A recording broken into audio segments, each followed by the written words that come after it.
Intervenção militar vai rolar?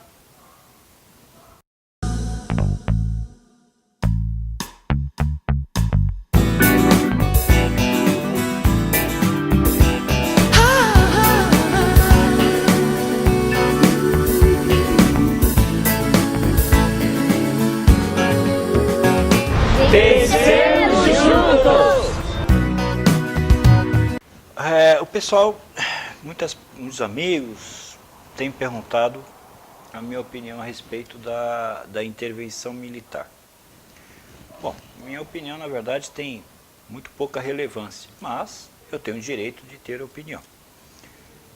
Se a intervenção militar ocorresse hoje no Brasil, eu, para ser bem sincero, não ficaria nem um pouco triste mesmo, pelo contrário.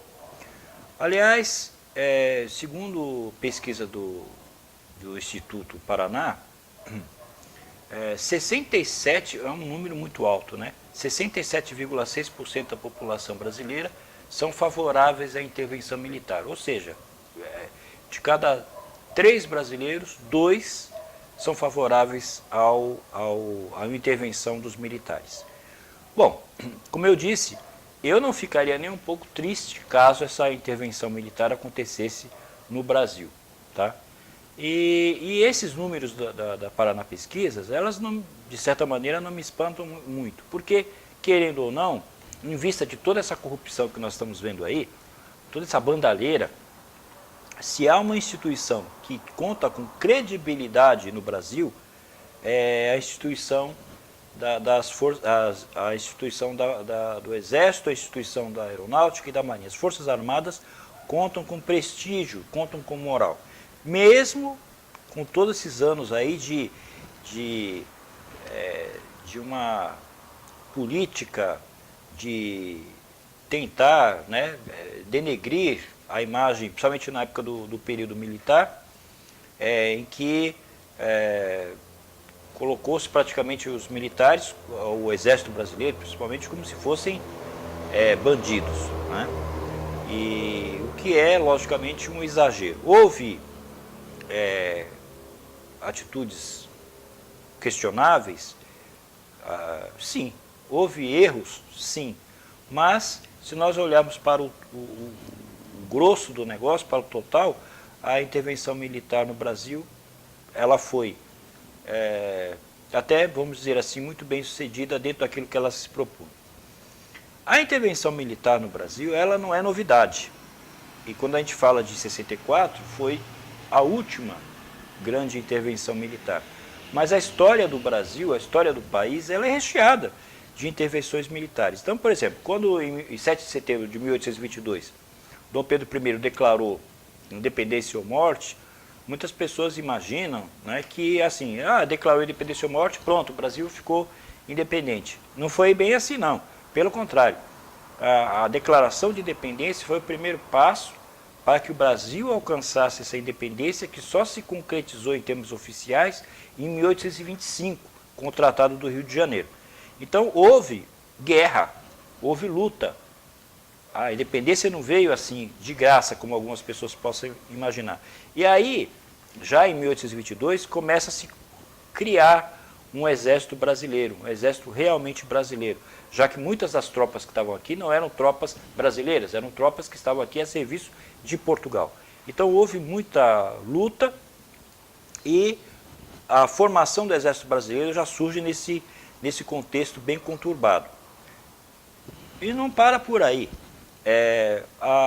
Nós tivemos, por exemplo, 1888, né, a abolição da escravatura, ela não teria certamente acontecido se não fosse o apoio das Forças Armadas. Isso é uma coisa clara.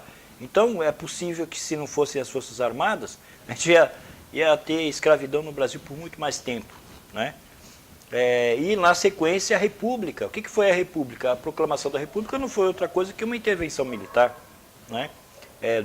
Se não fossem, portanto, os militares, Marechal Deodoro e tal, o Brasil provavelmente seria ainda uma monarquia, né? Possivelmente.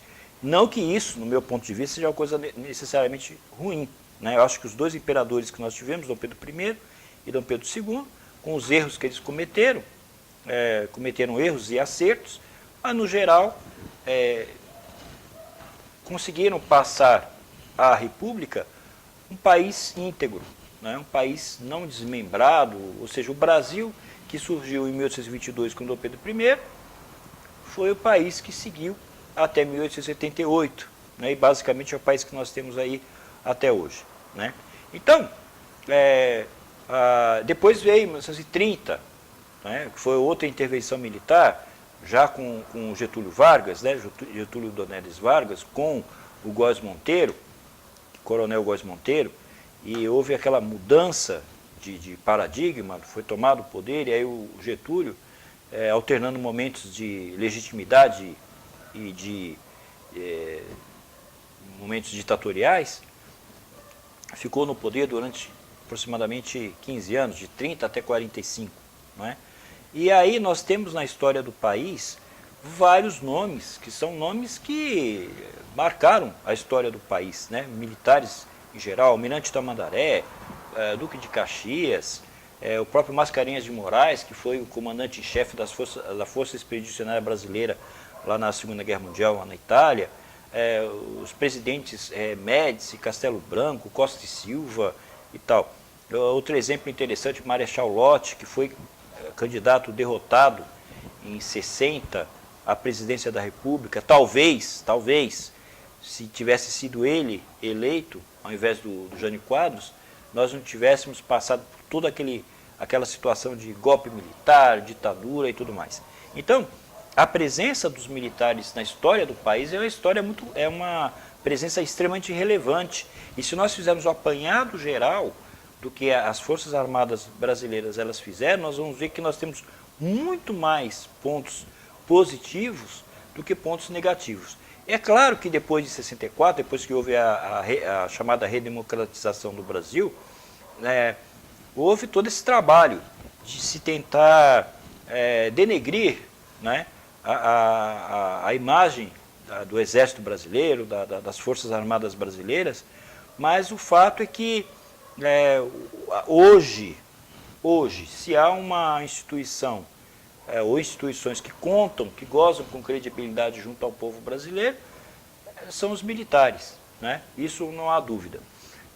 Só que o que acontece é que se você me perguntar se eu acho que vai haver intervenção militar, eu acho que não vai haver.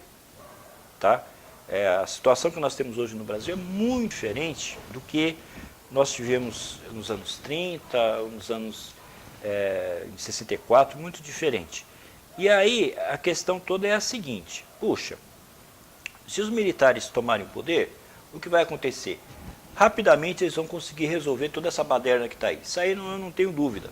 Vai ser uma coisa praticamente imediata. O resultado vai ser muito rápido.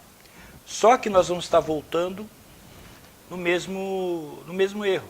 Nós vamos estar incorrendo nos mesmos problemas. E por que eu digo isso?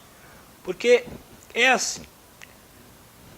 Imagine a pessoa que casa. Ele casou, o rapaz ele casa, e aí todo dia ele bate na casa dos pais ou dos sogros para pedir alguma coisa. Olha, eu quero hoje, dá para me arrumar arroz?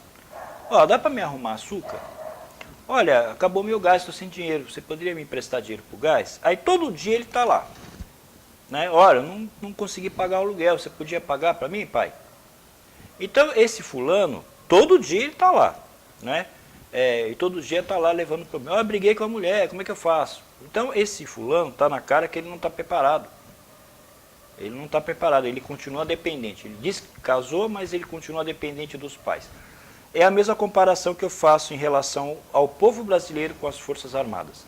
Muito bem, as Forças Armadas, elas são realmente uma reserva moral que o país tem. É onde o povo pode realmente contar em momentos de necessidade. É como se fossem esses pais, né, que eu estou contando aí nessa história. E o filho é o povo brasileiro.